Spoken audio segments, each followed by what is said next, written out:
पनवेल महानगरपालिकेमध्ये आता महाविकास आघाडीकडून बैठकीचं सत्र सुरू करण्यात आलेलं आहे। माझ्यावर या ठिकाणी शेतकरी कामगार पक्षाचे माजी आमदार बाळाराम पटेल, आपण त्यांच्याशी बोलूया। सर, काय म्हणाल, महाविकास आघाडी एकत्रितरित्या काम करते पनवेलमध्ये? महाविकास आघाडी विधानसभेच्या निवडणुकीमध्ये विसंवाद झाल्यानंतरही आम्ही मंडळी पुन्हा एकत्र पनवेल उरणसाठी आलो आणि उरणची जी नगरपंचायतपालिकेची निवडणूक झाली त्याच्यामध्ये आम्ही अतिशय ताकदीनं महाविकास आघाडी म्हणून लढलो आहे। पनवेल महानगरपालिकेच्या दृष्टीनं देखील महाविकास आघाडी म्हणूनच आम्ही लढतो आहे।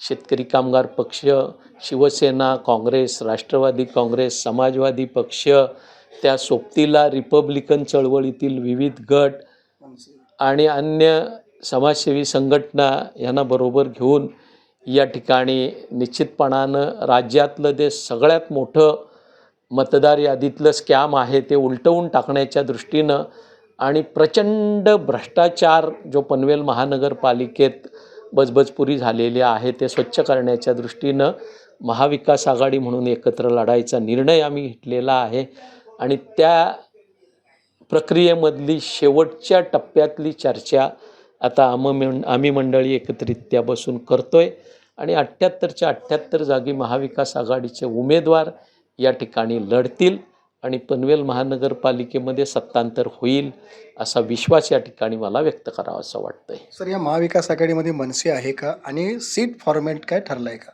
निश्चितपणानं मनसेचे योगेश चिले बैठकीमध्ये सहभागी आहेत।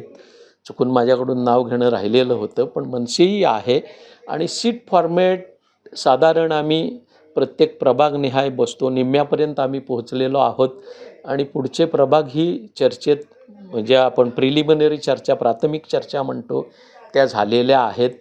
त्या पद्धतीनं निश्चितपणानं चांगला निर्णय आज उद्यामध्ये त्या ठिकाणी होईल आणि आम्ही मंडळी साधारण 23 तारखेला वाजत गाजत फॉर्म भरण्याचा निर्णय घेतोय। सर, मधल्या काळामध्ये शेतकरी कामगार पक्षाचे नगरसेवक किंवा इतर महाविकास आघाडी पक्षातले नगरसेवक आहेत ते भाजपमध्ये गेलेले होते, मोठा फटका बसेल तुम्हाला असं वाटत नाही पालिकेत? नाही, जे नगरसेवक गेले म्हणून आपण सांगता त्याच्यातले बहुतांश हे विधानसभेच्या निवडणुकीपूर्वी गेलेले होते। जे काही आता JM म्हात्रेंच्या सोबत गेले, JM म्हात्रेंना मानणारी 100% यंत्रणा उरण विधानसभा मतदारसंघामध्ये शेतकरी कामगार पक्षाची आमच्या म्युच्युअल अंडरस्टँडिंगनं, आमच्या आपसी समजुतीनं कार्यरत होती। त्यामुळे जे आता त्यांच्यासोबत गेले त्या नगरसेवकांचा फार काही रोल या निवडणुकीमध्ये प्रोॲक्टिव्ह विधानसभेला होतं असं म्हणता येणार नाही आणि अशा पार्श्वभूमीवर 1,32,800 मतं या ठिकाणी शेतकरी कामगार पक्षाला मिळालेले आहेत। काँग्रेस, राष्ट्रवादी काँग्रेस, समाजवादी पक्ष, अन्य सहकारी पक्षांच्या सोबतीनं शिवसेना स्वतंत्र लढली, त्यांना जवळपास 43,000 मतं पडलेली आहेत। मनसेला 10,000 मतं पडलेली आहेत। हे सारं कॅल्क्युलेशन बघितलं तर निश्चितपणानं आम्हाला या ठिकाणी महापालिकेत पनवेलला सत्तेवर येण्याचा विश्वास आहे।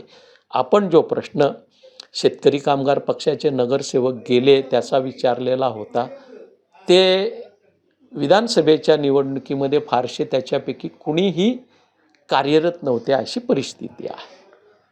नक्कीच आपण पाहतो की पनवेलमध्ये आता महाविकास आघाडीच्या माध्यमातून बैठकाचं सूत्र सुरू आहे, त्यामुळे यावेळेला महानगरपालिकेमध्ये नक्की सत्ता येईल अशा प्रकारचा विश्वास व्यक्त केला जातोय। विनायक पटेल, ABP माझा, पनवेल। ABP माझा, उघडा डोळे बघा नीट।